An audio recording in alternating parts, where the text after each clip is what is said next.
பல்வேறு நலத்திட்ட பணிகளை தொடங்கி வைப்பதற்காக உத்தரப்பிரதேச மாநிலம் அயோத்தி சென்றுள்ள பிரதமர் மோடி சாலை மார்க்கமாக ஊர்வலம் சென்று வருகிறார்.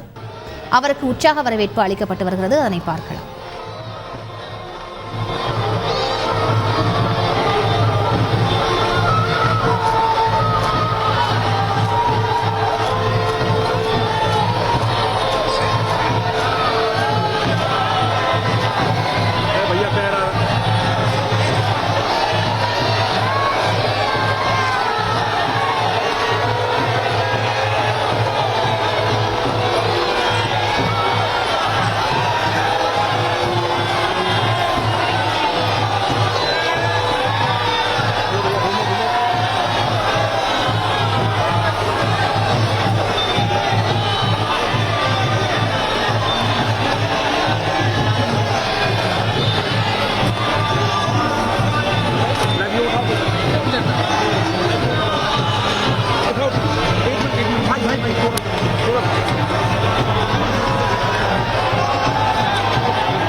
கூடுதல் தகவல்களை செய்தியாளர் ரமேஷ்குமாரிடம் கேட்கலாம். ரமேஷ்குமார், வணக்கம். என்னென்ன நலத்திட்ட பணிகளை தொடங்கி வைப்பதற்காக உத்தரப்பிரதேசம் சென்றிருக்கிறார் பிரதமர் அவர்கள்? விவரங்கள் என்ன?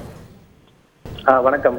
அயோத்தியாவில் பிரம்மாண்டமாக கட்டப்பட்டு வரும் ராமர் கோவிலின் கும்பாபிஷேகமும் ராம்லல்லா என்று அழைக்கப்படுகின்ற குழந்தை ராமர் சிலையினுடைய பிரான் பிரதிஷ்டையும் வரும் ஜனவரி 22 நடைபெற உள்ளது. இதற்காக அயோத்தியா மாநகரமே விழாக்கோலம் பூண்டுள்ளது. அங்கு சுற்றுலா பயணிகளையும் ஆன்மீக யாத்திரிகர்களை வரவேற்பதற்காக பல அடிப்படை வசதிகள் மேம்படுத்தப்பட்டு அலங்காரங்கள் செய்யப்பட்டு கிட்டத்தட்ட ஒரு திருவிழா கோலம் பூண்டிருக்கிறது. இந்நிலையில் அயோத்தியா சென்றுள்ள பிரதமர் மோடி அங்கு சுமார் 15,000 கோடி மதிப்பிலான பல்வேறு வளர்ச்சி திட்டங்களை இன்றைக்கு துவக்கி வைக்க இருக்கிறார். அதில் குறிப்பாக அயோத்தியா மற்றும் அதனை சுற்றியுள்ள பகுதிகள் மேம்பாடு, தரம் உயர்வு உள்ளிட்ட பணிகள் செய்யப்பட்டுள்ளது. அது 11,000 கோடி மதிப்பிலான அந்த திட்டங்களையும் அவர் துவக்கி வைக்க இருக்கிறார். இந்த நிலையில் அயோத்தியா சென்றுள்ள பிரதமர் மோடிக்கு தற்போது சாலை பேரணி ஒன்றை மேற்கொண்டிருக்கிறார். சாலையின் இரு மருங்கிலும் திரண்டுள்ள ஆயிரக்கணக்கான மக்கள் அவருக்கு பூக்கள் தூவி உற்சாக வரவேற்பை அளித்து வருகின்றனர். பிரதமர் மோடி தன்னுடைய காரில் தொங்கியபடியே மக்களை பார்த்து கையசைத்து சென்று கொண்டிருக்கிறார். அந்த காட்சியை தான் நாம் தற்போது பார்த்து கொண்டிருக்கிறோம். அவர் தற்போது சென்றார் அல்லவா, அது லதா மங்கேஷ்கர் பஜார் என்று சொல்லப்படும். லதா மங்கேஷ்கரோட நினைவாக கடந்த ஆண்டுதான் அங்கு அந்த பகுதி என்பது உருவாக்கப்பட்டது. அந்த பகுதியில் தற்போது பிரதமர் சென்று கொண்டிருக்கிறார். இதில் இன்று மிக குறிப்பாக அயோத்தியாவினுடைய விமான நிலையம், அயோத்தியாவினுடைய மறுசீரமைக்கப்பட்ட ரயில் நிலையம் உள்ளிட்ட பல்வேறு திட்டங்களை இன்றைக்கு துவக்கி வைக்க இருக்கிறார். இந்த அயோத்தியா விமான நிலையம் என்பது முதன்முறையாக உருவாக்கப்பட்டிருக்கிறது. உலகம் முழுவதும் இருந்து வரக்கூடிய ஆன்மீக யாத்திரைகளையும் சுற்றுலா பயணிகளையும் அயோத்தியாவில் ஈர்ப்பதற்காக உலக தரப்புக்கு சுற்றுலா தலமாக அயோத்தியாவை உருவாக்குவதற்காக இந்த அயோத்தியா விமான நிலையம் உருவாக்கப்பட்டிருக்கின்றது. இந்த அயோத்தியா விமான நிலையம் மகரிஷி வால்மீகி அயோத்தியா விமான நிலையம் என்று இதற்கு பெயரிடப்பட்டுள்ளது. இதனுடைய முகப்புற தோற்றம், அதாவது ஃப்ரண்ட் நம்ம பார்த்தோம்னால் அயோத்தியா கோவில் எப்படி இருக்குமோ அதை சித்தரிக்கக்கூடிய வகையிலே இந்த அயோத்தியா விமான நிலையம் வடிவமைக்கப்பட்டிருக்கிறது. விமான நிலையத்திற்குள்ளே பகவான் ராமருடைய அந்த கதைகள், புராணங்கள், சிற்பங்கள் போன்றவற்றை சித்தரிக்கக்கூடிய வகையிலே இந்த விமான நிலையம் என்பது வடிவமைக்கப்பட்டிருக்கின்றது. இவை தவிர அயோத்தியா மறுசீரமைக்கப்பட்ட ரயில் நிலையத்தையும் பிரதமர் இன்றைக்கு துவக்கி வைக்க இருக்கிறார். இந்த ரயில் நிலையம் ஏற்கனவே இருந்ததுதான். ஆனால் அதனை உலக தரம் மிக்க ஒரு ரயில் நிலையமாக மாற்றுகின்ற வகையில் சுமார் 240 கோடி ரூபாய் செலவில் இது மறுசீரமைக்கப்பட்டு பல்வேறு நவீன வசதிகள் என்பது செய்யப்பட்டிருக்கிறது. மொத்தம் இந்த ரயில் நிலையம் 3 மாடிகளை கொண்டது.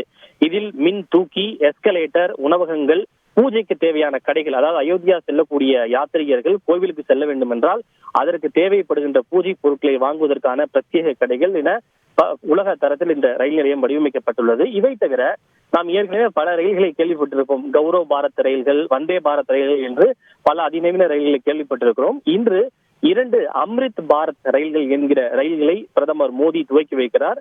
இதில் பல அதிநவீன வசதிகள் என்பது செய்யப்பட்டிருக்கிறது. பயணிகளுக்கு பொறுத்தவரை குளிர்சாதன வசதியுடன் LHP புஷ்புல் வகையை சேர்ந்த இந்த ரயில்களை பிரதமர் துவக்கி வைத்து அங்கு பயணம் செய்யக்கூடிய பள்ளி மாணவர்களோடு அவர் கலந்துரையாட இருக்கிறார். இவை தவிர 6 வழித்தடங்களிலே வந்தே பாரத் எக்ஸ்பிரஸ் ரயில்களையும் பிரதமர் அங்கிருந்தபடியே கொடியசைத்து துவக்கி வைக்கிறார். அதில் கோவை, பெங்களூரு கண்டோன்மெண்ட், அமிர்தசரஸ், புதுடெல்லி, ஜம்மு காஷ்மீரில் இருக்கக்கூடிய வைஷ்ணா தேவி, கட்ரா மற்றும் புதுடெல்லி இடையிலான வந்தே பாரத் எக்ஸ்பிரஸ் உள்ளிட்ட 6 ரயில் நிலையங்களையும் 6 வந்தே பாரத் ரயில்களையும் பிரதமர் கொடியசைத்து துவக்கி வைக்கிறார். இவை தவிர அங்கு அயோத்தியாவில் இருக்கக்கூடிய பல்வேறு புதிய வளர்ச்சி திட்டங்களையும் அவர் துவக்கி வைக்க இருக்கிறார். முழு விவரங்களுக்கு நன்றி ரமேஷ்குமார். பல்வேறு நலத்திட்ட பணிகளை தொடங்கி வைப்பதற்காக உத்தரப்பிரதேச மாநிலம் அயோத்தி சென்றுள்ள பிரதமர் மோடி சாலை மார்க்கமாக ஊர்வலம் சென்று வருகிறார். அந்த காட்சிகளை பார்த்தும் இது தொடர்பான முழு விவரங்களை செய்தியாளர் ரமேஷ்குமார் சொல்ல கேட்டோம். செய்திகளை உடனுக்குடன் தெரிந்து கொள்ள உடனே சப்ஸ்கிரைப் பண்ணுங்க.